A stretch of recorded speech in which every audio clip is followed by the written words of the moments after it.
Hello and welcome to our presentation of Portland, Oregon. Our group members are Medha, Chiebuka, Elizabeth, and Ravidu. Overview of Portland, Oregon.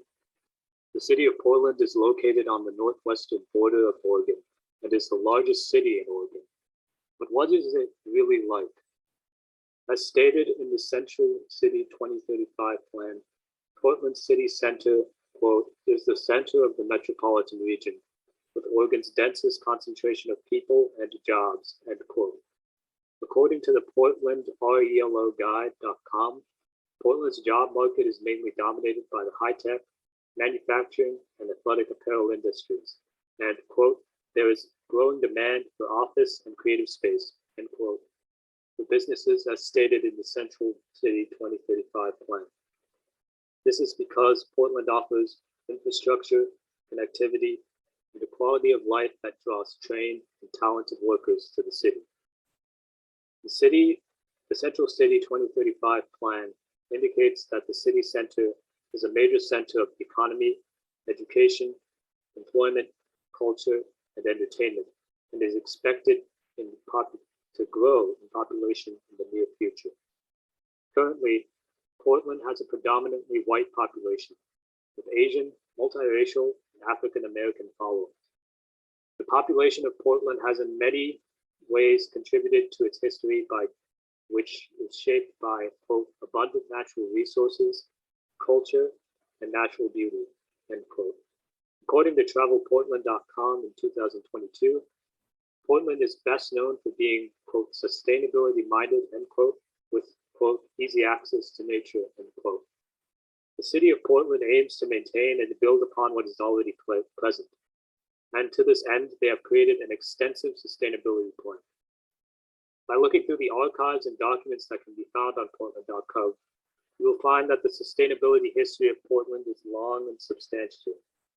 According to the Central City 2035 plan, the Central City Plan designed in 1998 intended to meet the challenge proposed by Mumford, end quote.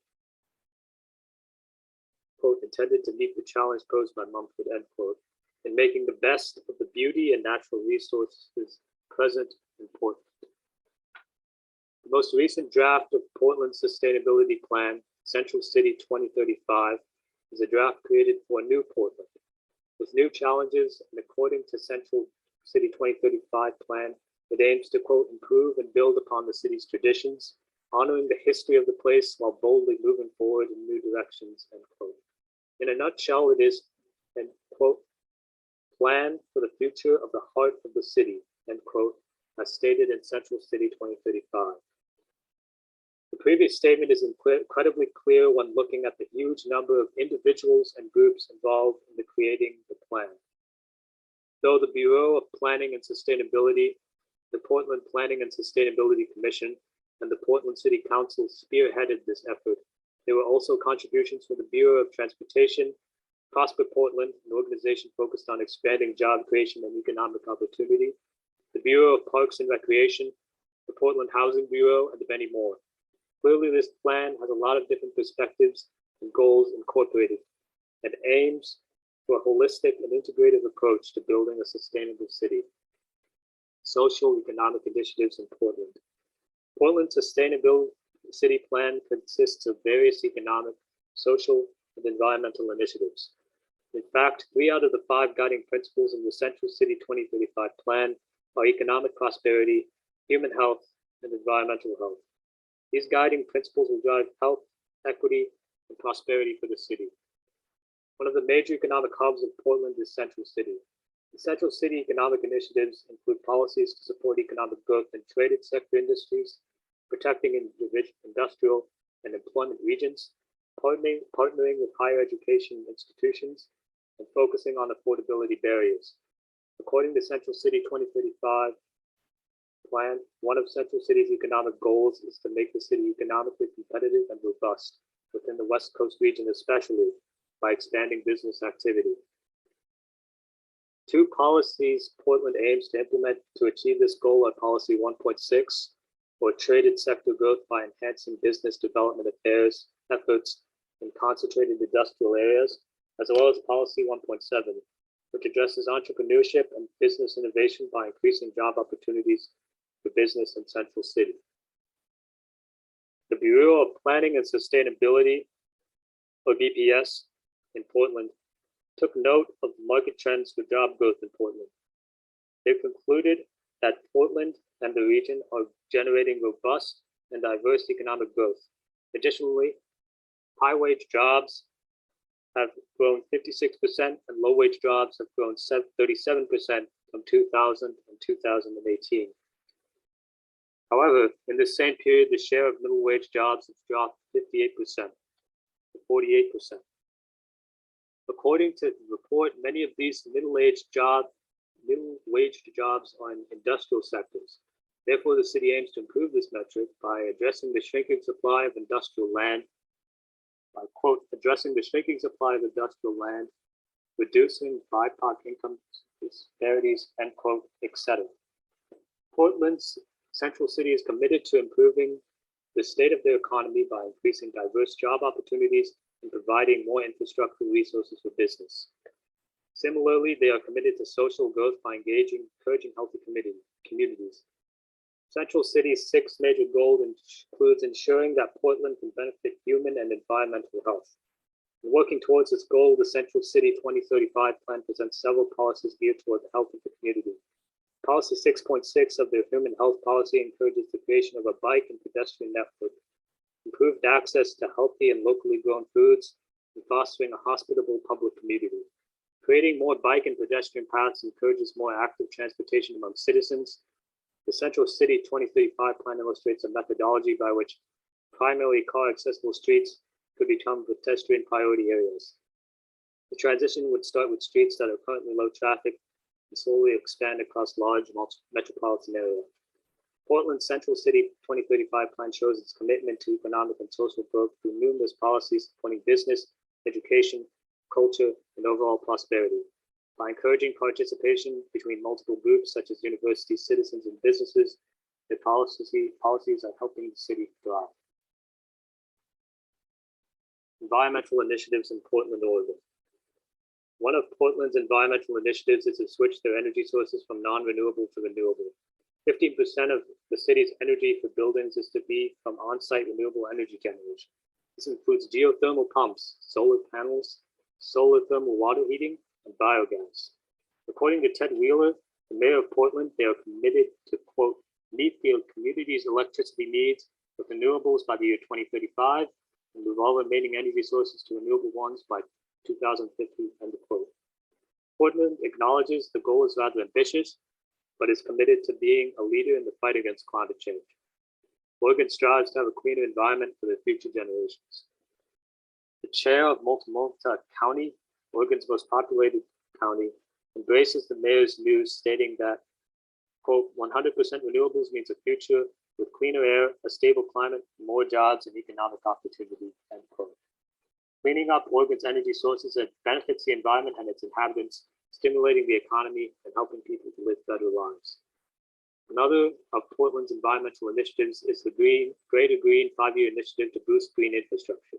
This includes planting yards and street trees as well as constructing green roads. There are several different programs such as the Tumkur to the River program and the Southeast Clay Green Street. 857 new green street planters have been completed.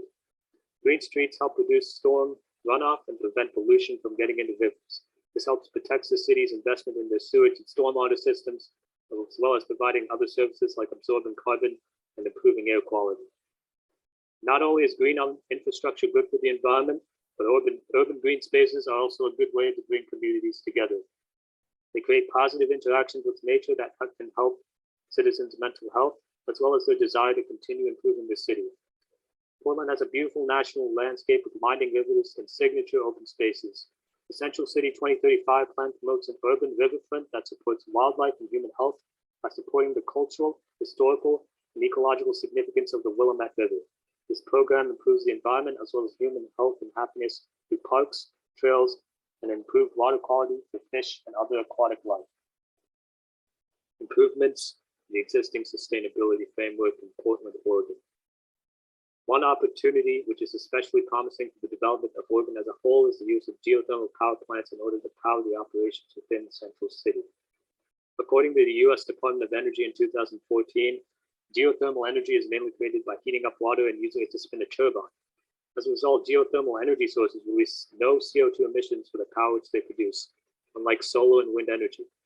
The power produced by geothermal power plants is available 24 hours a day, 7 days a week, as mentioned by Kaggle, Bates, and Gallo in 2005. Oregon sits on a major lava formation called the Boring Volcanic Field, which has the potential of providing a cheap source of energy. An energy station that could harness the power derived from lava flows could be constructed, and it could be used to power a large part of the city. This geothermal power would mitigate the need to rely on fossil fuels from outside sources while promoting Portland, Oregon as a green city. Kaggle, Bates, and Gallo in 2005 also notes that wastewater can be recycled in geothermal power plants.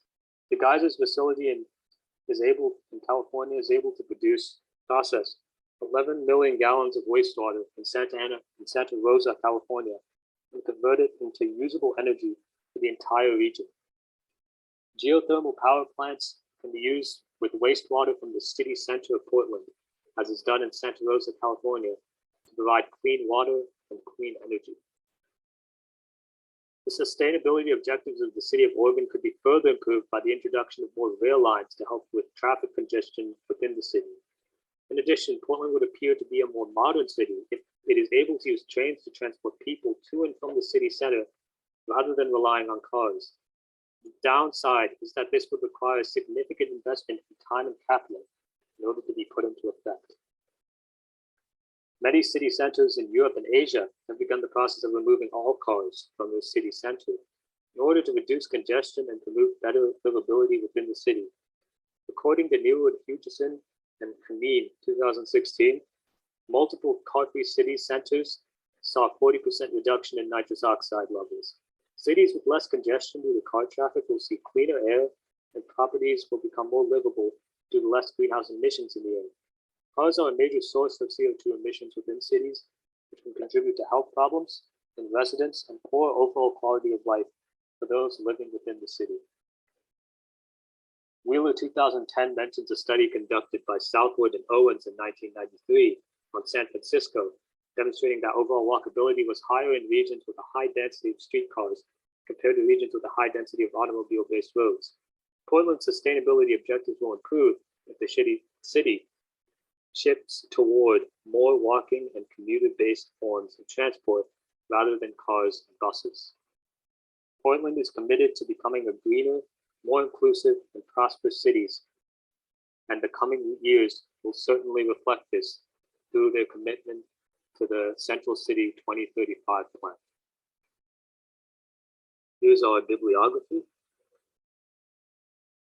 Thank you.